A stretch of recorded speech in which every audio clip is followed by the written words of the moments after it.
अस्सलामुअलैकुम। Easy busy live channel के साथ मैं आपका होस्ट शुएब खान। मैं आज एक ऐसी स्टोरी आपके सामने लेके आया हूं जिसमें एक शख्स ने एक शख्स का कत्ल किया और एक राहगीर उसकी फायरिंग से जख्मी हुआ। अब उस कत्ल की वजह क्या है? उस आदमी ने सवात से आके इधर गुजरात में कत्ल किया एक।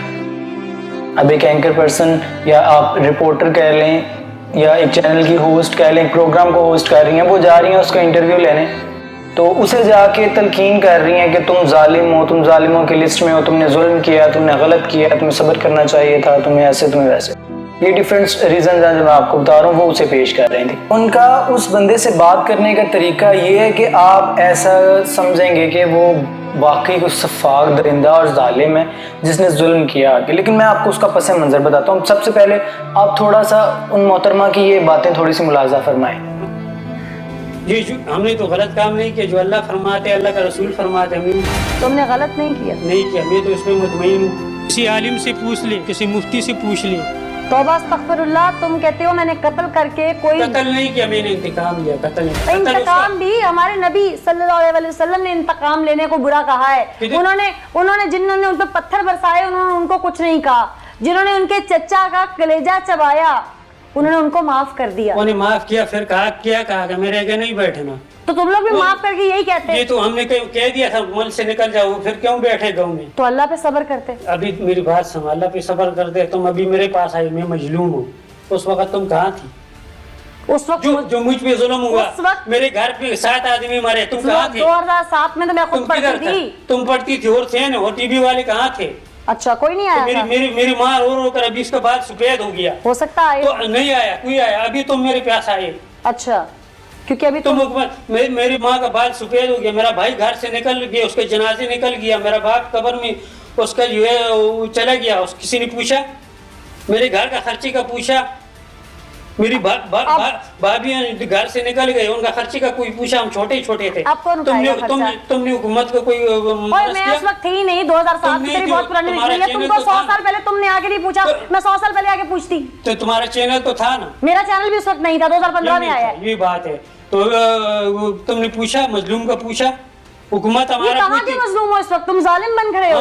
क्यों जालिम है? जालिम हो इस वक्त तुम। जालिम हुकूमत तुम्हें पता है कि तुम्हें ये कड़ियां क्यों लगी हुई हैं? हमने अपना इंतकाम लिया है।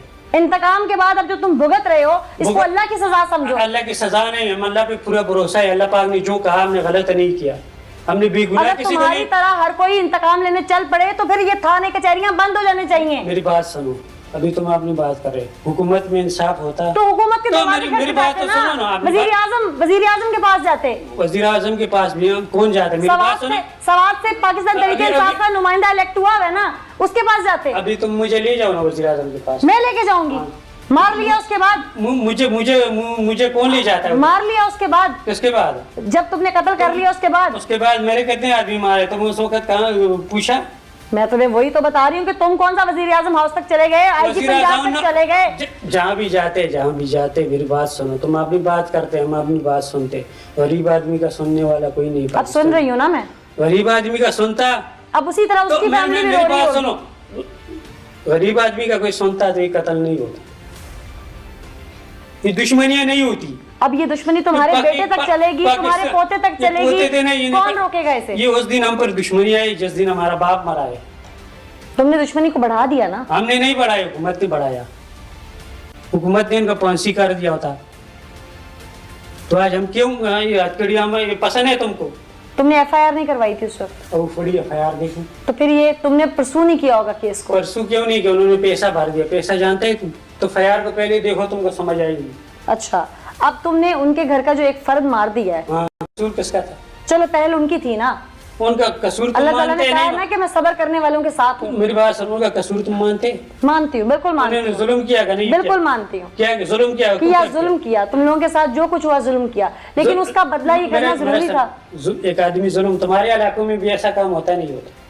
होगा, लेकिन मैं तुम्हें अपनी बात बताती हूँ। मेरे साथ इस तरह का कोई मामला होता ना, मैं कानून का दरवाजा खटखटाती। अगर फिर भी मुझे नाइंसाफ मिलता, मैं कोशिश करती कि आखिरी दम तक ईवान का दरवाजा खटखटाऊं। नहीं मिलेगा उसके बाद मैं अल्लाह पे छोड़ देती। हमने कितना टाइम कानून का दरवाजा खटखटाया। नाज़रीन, इसकी तरफ मैं वापस आऊंगी और इसकी जो दुख भरी दास्तान जिस पे आकर इसने इतना बड़ा जुल्म कर दिया, क्यों आपने सुना है वो क्या कह रही हैं? अब इनका कहना ये है कि तुमने जुल्म किया, तुम्हें सब्र करना चाहिए था। सब्र क्यों करना चाहिए था? मैं आपको बताता हूँ। सवात में 2007 में ये जो इस वक्त कातिल है ये मजलूम था। 2007 में, आज से 14 साल पहले, 14 साल पहले चांद रात को इस शख्स ने अपने घर से 7 जनाजे उठाए। अपना छोटा भाई, अपना बाप, अपना चचा, अपने 3 भाई और उनकी लाशें। जिरगा चल रहा था उसमें, इनका कोई जमीन का तनाजा था, कोई जंगल था उस एरिया में, उसका तनाजा था, उसका फैसला हो रहा था। अब उस पार्टी ने उठ के इनके 7 अफराद को कत्ल किया चांद रात में। ईद के दिन एक घर से 7 जनाजे उठे। 14 साल उसने दरवाजे खटखटाए कानून के। कानून जब इंसाफ नहीं देता तो आप मुझे बताएं क्या सब्र करे एक गरीब आदमी, एक मजलूम क्या सब्र करे? उसका कहना है कि उसकी भाभियां, उसकी माँ, वो उसकी बहनें दरबदर हो गए। कत्ल करवाने के बाद भी उन्हें अपना इलाका छोड़ना पड़ा, क्योंकि जो पार्टी थी जिन्होंने कत्ल किया था वो भारी थे, उन्होंने पैसा लगाया। वो 6 माह बाद बरी होके कत्ल करने के बाद, 6 कत्ल करने के बाद, बरी होने के बाद 6 माह बाद ही बाहर आ गए। जबकि यहाँ पे एक गरीब आदमी एक 2000 की चोरी कर लेना, 2000 की, तो मैं आपको क्या एक्सप्लेन करूं, वो 2-2 साल बाहर नहीं आ सकता। एक बाबा जी थे ना, वो उनको 20 साल बाद रिहाई मिली तो उन्होंने जज को दुआ दी। उन्होंने कहा, पुत्र अल्लाह तेनू थानेदार लावे। बाबा जी को बड़ा मासूम समझा जज ने, किया कितने सादा लोग बंदे हैं। जज साहब मुस्कुराए, कहा बाबा जी जज जेड़ा ना वो थानेदार तो उत्ते होंदा है। बाबा जी ने कहा, पुत्र तेनू 20 साल लग गए मेरा फैसला करन च, थानेदार मैनू उदों कहंदा सी 5000 दे हुणे फैसला कर देने। तो हमारे मुल्क का कानून ये है, जब आप लोगों को इंसाफ नहीं देंगे, पैसे की बेस पे 6 कत्ल का मुलजिम 6 माह बाद बरी हो जाता है, और ये बंदा एक कत्ल करने के बाद पकड़ा गया, और ये एंकर उससे बात कैसे कर रही है? मैं उसको सपोर्ट नहीं कर रहा इस मामले में कि कत्ल करके कत्ल कर देना चाहिए, कानून को हाथ में ले लेना चाहिए, लेकिन इस एंकर की बात करने का तरीका आप देखें। ये क्या जाने चुस्त और इस तरह के कपड़े पहन के 2 किलो मेकअप थोप के एक बंदा जो पकड़ा गया, जो अब जिंदगी मौत की कश्मकश में है, उससे ये इंटरव्यू लेने आ रही है। इन्होंने तो प्रोग्राम्स इसलिए बनाए हैं कि कत्ल होने के बाद, जुर्म करने के बाद उस बंदे का जाके इंटरव्यू लें, ताकि इनके चैनल्स की रेटिंग बने, ताकि ये पैसा कमाएं। इसको कोई बताए कि 7 कत्ल का मतलब क्या है, 7 अफराद का कत्ल होना क्या होता है? बेबी तुम लोगों की तो दादी मर जाए तो तुम लोग मैचिंग कपड़े पहन के जाते हो, मैं खुद गवाह हूं ऐसी चीजों का। घर में कोई फोत हो जाए तो जनाब कजन्स आपस में कर रहे होते हैं, अच्छा ये ब्लैक कपड़े, सारे ब्लैक कपड़े ही पहन के आएंगे, मेकअप किए बगैर तुम लोग जनाजों पे भी नहीं जाते। कानून को हाथ में नहीं लेना चाहिए, लेकिन उससे ज्यादा तुम उन ऐवानों का जाके दरवाजा खटखटाती, उस एरिया में जाती, वहां की पुलिस से बात करती, वहां के जज से बात करती, वहां की कचहरी से बात करती। 6-7 अफराद का कत्ल हुआ है, आपने उस मामले को क्या उसका आपने हल निकाला है? वो मुलजिम कहाँ है आज? वो केस कहाँ तक आगे गया? आपकी वजह से इस एक शख्स ने आज 14 साल बाद हथियार उठाया और कत्ल किया, क्योंकि आपने उसे इंसाफ नहीं दिया। मुझे सबसे पहले हुकूमत से यह शिकायत है कि इन लोगों को कौन अलाउ करता है कि इस तरह कत्ल के मुलजिमान और ये वो, उनसे जाके ये लोग इन्वेस्टिगेट करें, पुलिस को फिर फारिग कर दें आप लोग। बाकायदा एक तफ्तीश, लोगों के सामने तमाशा तो ये बना के दिखा रहे होते हैं, लोगों के माइंड तो ये अल्टर कर रहे होते हैं। उसने किस कैफियत में, किस हालत में आके कत्ल किया, जो भी बात है। एक पुलिस वाले भी अपने आप को कैमरे के और टीवी के सामने लाने के लिए ये जनाब एंकर पर्सन्स को इजाजत दे देते हैं, आप बैरक्स में जाएं, जाके उन लोगों, एक बंदे ने ऐसे सलाखें पकड़ी और कैमरा मार रहे हैं, बाकायदा शूटिंग चल रही है, और उससे जाके पूछ रहे हैं, अच्छा जी बताओ ये क्यों किया, वो क्यों किया, ऐसे था वैसे था, चस्के लेना उसमें। तुम कर क्या रहे हो? तुम सबसे पहले उस कत्ल की वजह जान के उन इदारों का जाके गिरेबान पकड़ो कि तुम्हारी वजह से आज एक आदमी कातिल बन गया, उसने आज इंतहाई कदम उठा लिया।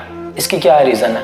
तुम उस आदमी को जालिम साबित कर रही हो, तुम लोगों के माइंड अल्टर कर रही हो। मैं यहाँ पे एक अपनी तुम्हारी ओपिनियन है ना, तुम अगर साहिब राय हो तो इसका ये मतलब नहीं कि तुम्हारी राय हमेशा दुरुस्त हो। मैं यहाँ पे एक ओपिनियन देता हूँ कि इस तरह के लोग उन लोगों के लिए एक मतलब रोल मॉडल के तौर पे हैं, या एक डरावना ख्वाब है उन लोगों के लिए जो समझते हैं हम पैसे के जोर पे कुछ भी कर लें, जिसकी मर्जी जान ले लें, जिसको मर्जी कत्ल कर दें और हम बाहर दंदनाते फिरेंगे। उसने बताया कि तुम अगर पैसे के जोर पे बाहर आ गए थे तो आज तुम्हारा अंजाम ये है। अल्लाह ताला इंसाफ देने वाला है।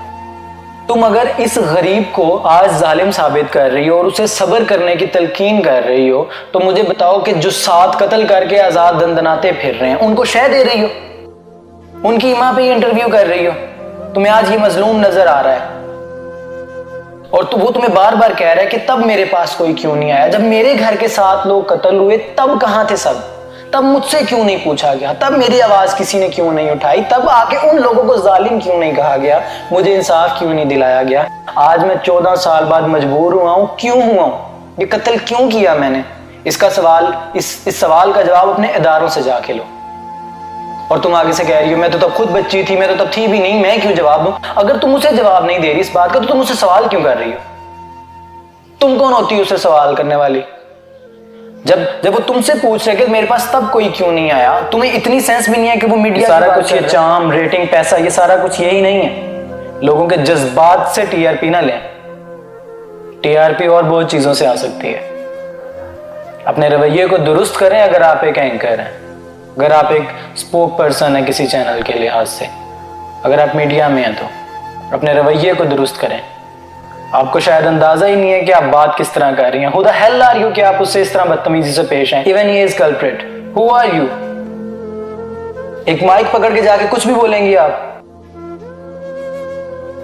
अपनी हद में रहें, आप अपनी हद में रहना सीखें। उसने जो किया उसकी सजा जजा अदालतें कर लेंगी। आप अपनी हद में रहना सीखें, आपको बात करने की तमीज होनी चाहिए। उसने आपका बाप नहीं मारा, आप अपनी हद में रह के बात करें, आप अपनी हद में रहना सीखें। अगर आप वो बेचारा कह रहा है कि मैं पढ़ा लिखा नहीं और आप कह रही मैं तो पढ़ी लिखी हूं, मैं पढ़ी लिखी हूं ना, मैं पढ़ी लिखी हूं, मैं पढ़ा लिखा हूं, आप मुझसे बात करें। आपको तमीज है बात करने की। मैं इंतजार करूंगा उस दिन का जब आपके घर से इस तरह से जनाजे उठे और मैं आपके जज्बात और आपके एहसास देखूं, आपको दर बदर ठोकरें खानी पड़े और उसके बाद आपसे कोई आके इस तरह बात करे जब आप इंतहाई कदम उठाएं। अपने लहजे को, अपने रवैये को दुरुस्त कीजिए। और मेरी दरख्वास्त है हुकूमत से भी और इन तमाम एंकर्स से भी जो एंकर्स बने बैठे हैं, अपने रवैयों को दुरुस्त कीजिए। पाकिस्तानी अवाम अब इतनी जाहिल या इतनी अनपढ़ नहीं है, बच्चे को बोलना आता है। हमें जरूरत है कि ऐसे लोगों का एहतसाब करें जो अपनी औकात से बाहर हुए। जिस घर से 7 जनाजे उठे हैं, ये दर्द वही जानते हैं। किसने मजबूर किया उस एक शरीफ इंसान को कातिल बनने पे? 14 साल क्यों उसकी सुनवाई ना हुई?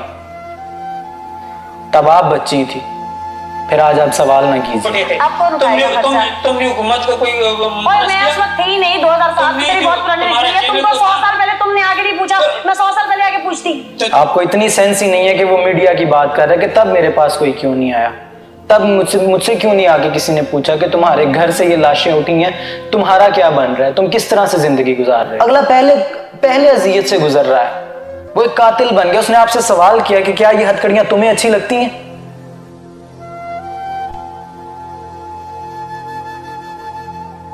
बात थोड़ी तल्ख है लेकिन हकीकत है। उन्हें कातिल इस हुकूमत ने बनाया, इस मुआशरे ने बनाया, इस कानून ने बनाया। अल्लाह के नबी की आप मिसाल दे रही थी, बहुत अच्छी बात है, लेकिन अल्लाह के नबी होते और वो कानून अगर इस मुल्क में होता तो जैसे ही वो 6 लाशें उस घर से जनाजे उठे थे, अगले ही वक्त में कातिल की गर्दन उतार दी जाती। आप अपने रवैये को दुरुस्त कीजिए। मुझे कोई इससे सरोकार नहीं है, आप इंटरव्यू कर रही हैं, आप नहीं कर रही, लेकिन who the hell are you? अगर आप मुझसे पूछती हैं कल को कि तुम कौन होते हो मुझसे ये बात पूछने वाले, तो मैं आपसे पूछूंगा कि आप कौन होती हो जाके उससे पूछने वाली। जैसे आपके पास राइट है, हम भी इस पाकिस्तान के शहरी हैं, हमारे पास भी राइट है कि आप जैसों को लगाम दें।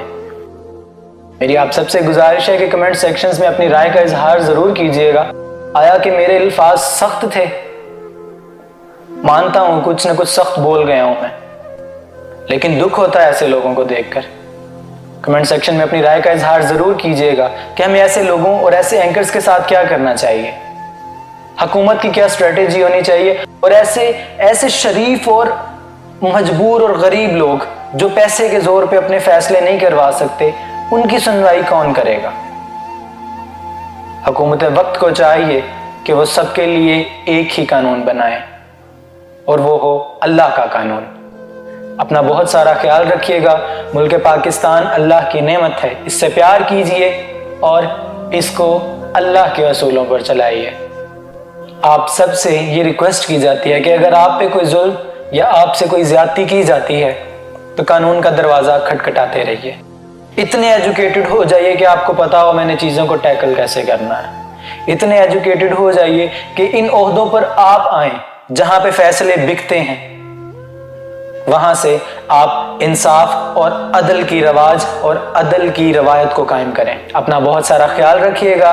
इजी पीजी लाइफ चैनल को सब्सक्राइब कीजिए और मज़ीद आपकी राय भी दरकार होगी कि किस तरह की वीडियोस बनाई जाएं। और अगर आपकी नज़र में ऐसी कोई भी वीडियो मौजूद है जिसमें कोई अपनी हद को अबूर करके किसी आम इंसान या किसी आम शहरी पर चढ़ाई करता है, हम उसका मुहासबा ज़रूर करेंगे। अपना ख्याल रखिएगा। अल्लाह हाफिज़।